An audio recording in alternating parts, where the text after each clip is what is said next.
Alright, here, start it. Alright, go ahead, give it a couple revs. You don't have to go too high.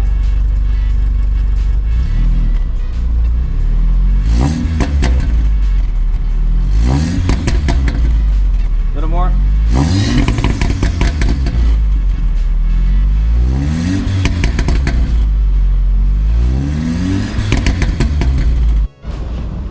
Alright, just open the box, and super well packaged.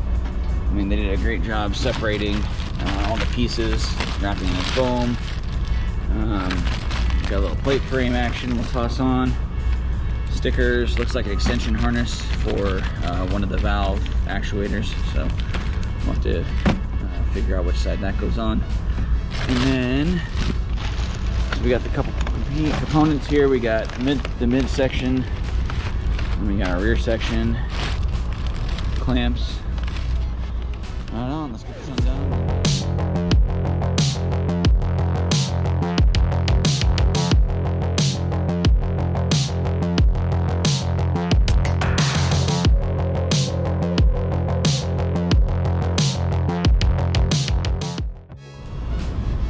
Alright, so first step is to get the old exhaust out. Undo the two connectors for the exhaust valve actuators right there. And then we're gonna have a 13 mil bolt here, 13 millimeter bolt here, and then exhaust hanger right here, which I already popped off, so you just kind of pry it and pop that off of the stud there. And then we're gonna undo the clamp. So these two 13 millimeters, you just loosen up, and this whole thing just drops right out. So be careful if you go to pull it off and you undo these. This whole thing is just going to fall if you undo this this grommet there. So I'm going to get it out of here and then work on getting the other one set up. And I did forget this hanger, so there is another hanger you got to take off, but exhaust is out. All right, so next step is going to be removing the valves for the exhaust, or valve actuators I should say. 8 millimeter nuts that hold the exhaust actuators on. So we're going to take those off of each side, and then we're going to time up the actuator with the flap and bolt it all back together. All right, so we have it timed up to be open, and then there's the bottom of the actuator. It's got the little spring dampening part of it. So we're just going to line it up like that, and then they provided, and IE provided some hardware for it, which is cool. So we're going to bolt it all together and then do the other side. Alright, so mid-pipe section's in. Got the stud for the exhaust hanger on there, both sides. Lines up absolutely perfect. We'll get this mated up too once we're ready to go. Alright, rear section time.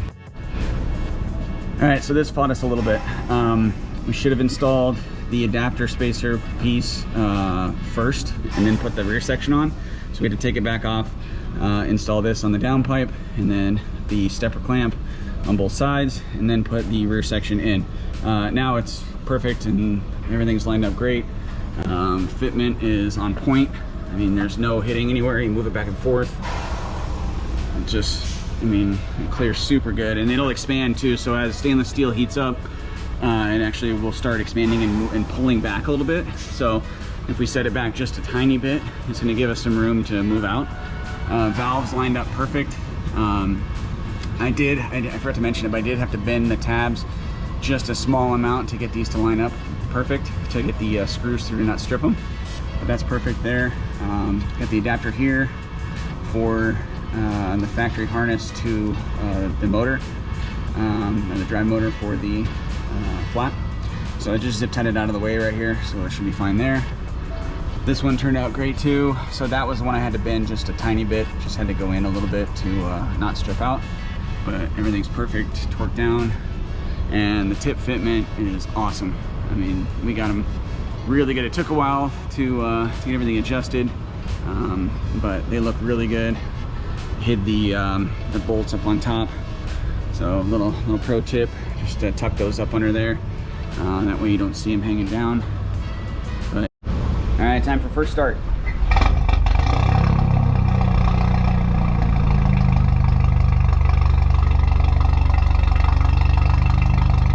Pretty good. That's valves open too. Give a little rev, buddy. Just a little one.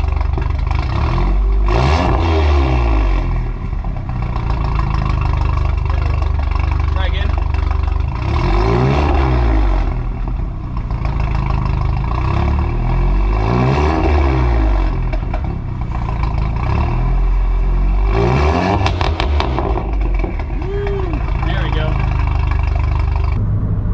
So first driving impressions, sounds, maybe aside from the pops and bangs I got. So I have the pops and bangs set up for the stock exhaust still, and it's super loud. But anyway, so right now the valves are stuck open for some reason. I think something's going on with the ECU controlling them, so they're just fully open right now. I gotta look into that. But with, you know, the valves fully open, there's not too much drone at all. I mean, what do you think, buddy? Is too much drone? Nah. No, it's not hurting. Yeah, it's not hurting the ears at all. I mean, you can definitely tell you have an exhaust. We're at, what, 2,500 RPM at 70 miles an hour. Get on it a little bit, a little tiny bit of drone when you're, rolling into the throttle, but it's kind of to be expected when the valves are open. I want to get those valves closed and hear how it sounds going through the rear muffler there, but so far so good. You can hear how it sounds when the window's open. Obviously we got wind noise. It's got a great tone when